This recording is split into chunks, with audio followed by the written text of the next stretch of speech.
जनसामान्यांचा निर्भीड निपक्ष बुलंद आवाज जनता ठाणेदार न्यूज। नमस्कार, मी रामा लोखंडे, जनता ठाणेदार न्यूज। मनोज जरांगे पाटील यांच्या आमरण उपोषणाला पाठिंबा देण्यासाठी संगमनेर सकल मराठा समाजाच्या वतीने दत्त मंदिराजवळ सकल मराठा समाजाच्या वतीने साखळी उपोषण सुरू केले आहे।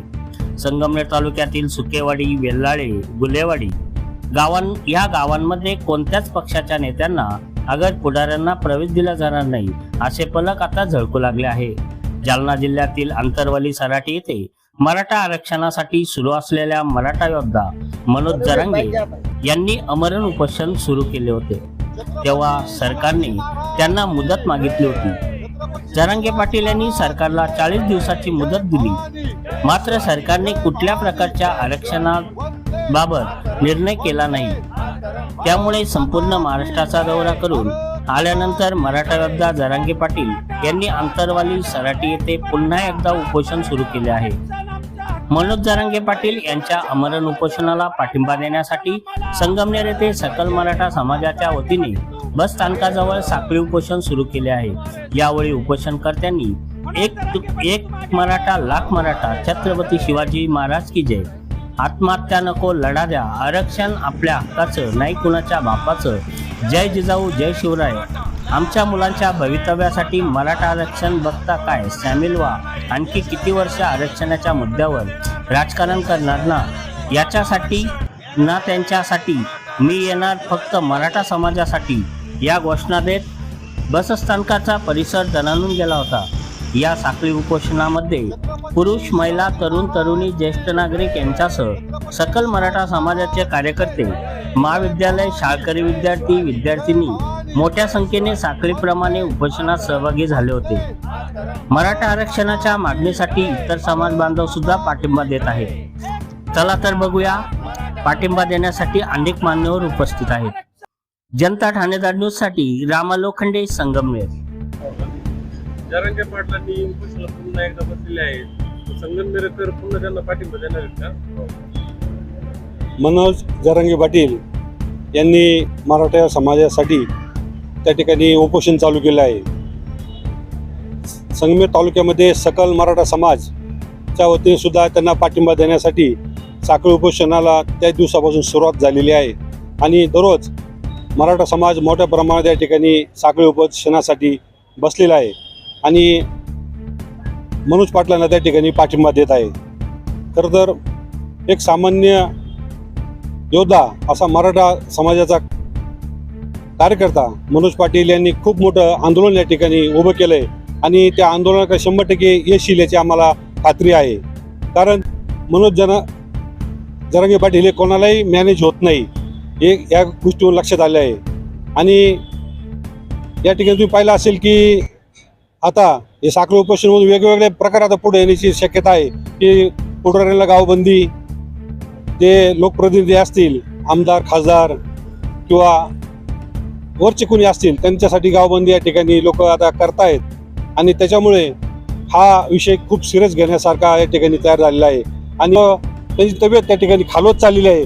त्याची काळजी आमच्या मराठा समाजाला या ठिकाणी लागून आहे। आम्ही सर्व संगमनेर शहर व तालुक्यातील सकल मराठा समाजाच्या वतीनं गेल्या काही दिवसापूर्वी सरकारने आमच्या मराठा समाजाचे मराठा योद्धा मनोज जरांगे पाटील यांना जे 1 महिन्याचा अल्टिमेट दिला होता, तो अल्टिमेट काही दिवसापूर्वी पूर्ण झाला आणि सरकारने कुठली आमच्या आरक्षणाची दखल मनोज जरांगे पाटलांनी जे उपोषण केलं त्याची दखल न घेता खरं तर ती फसवणूक केली। म्हणून आमचे मराठा योद्धे मनोज जरांगे पाटील पुन्हा एकदा गेल्या 2-3 दिवसापासून उपोषणाला बसले आहे। त्या उपोषणाला पाठिंबा म्हणून आम्ही सर्व सकल मराठा समाज पूर्ण महाराष्ट्रामध्ये सर्व तालुके शहरामध्ये साखळी उपोषण करण्याचा निर्णय सर्व सकल मराठा समाजाने घेतला आणि त्यांना पाठिंबा आम्ही मराठा समाजाच्या वतीने दर्शवतो।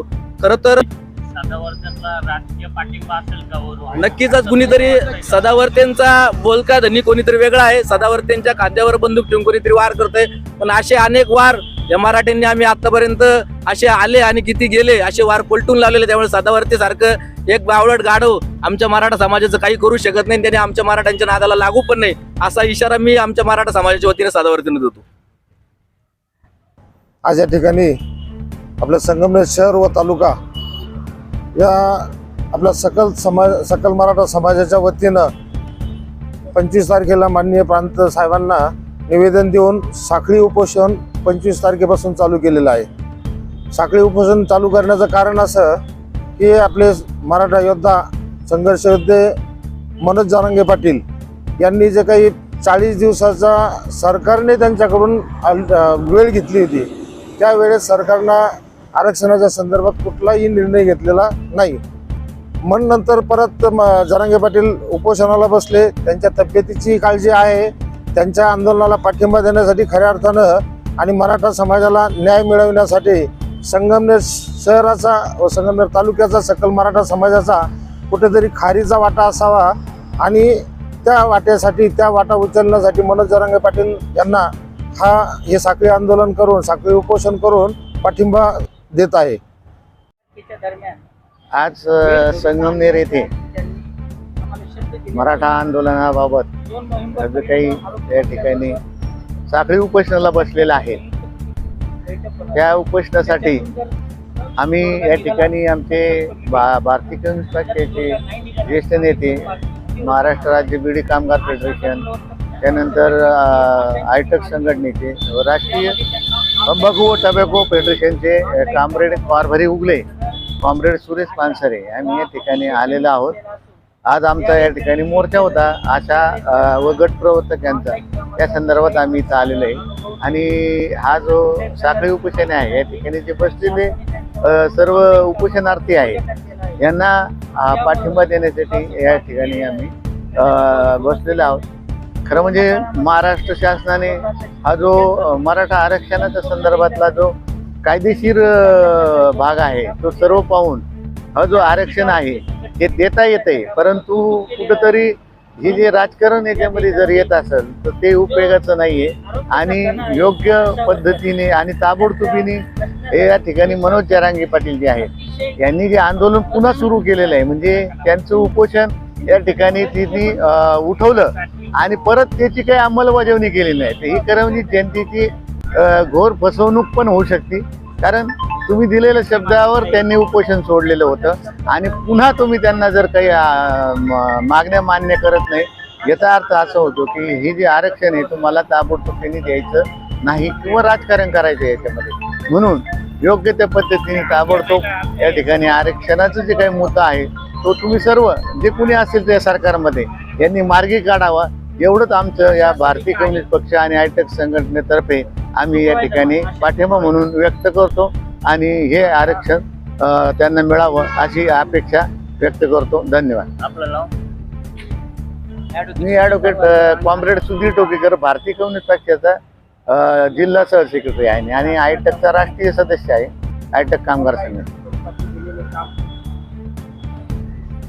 आता गुणरत्न सदावर्ते जे बोलतात हा, ते म्हणतात मराठ्यांना आरक्षण मिळणारच नाही, असं कायद्यामध्ये कोणता तरी कलम आहे का? म्हणजे नाही, का नाही. मिळणार नाही भाऊ? कोणत्या कायद्यान्वये ते बोलतात? नाही. कायदेशीर जो भाग आहे, म्हणजे आता तुम्हाला माहिती की उपमुख्यमंत्री आहेत सध्या फडणवीस, त्यांनी सांगितलं होतं की मी सत्तेवर आल्यावर तुम्हाला आरक्षण देऊ शकतो आणि कायदेशीर पद्धतीने माझे आहे डोक्यात.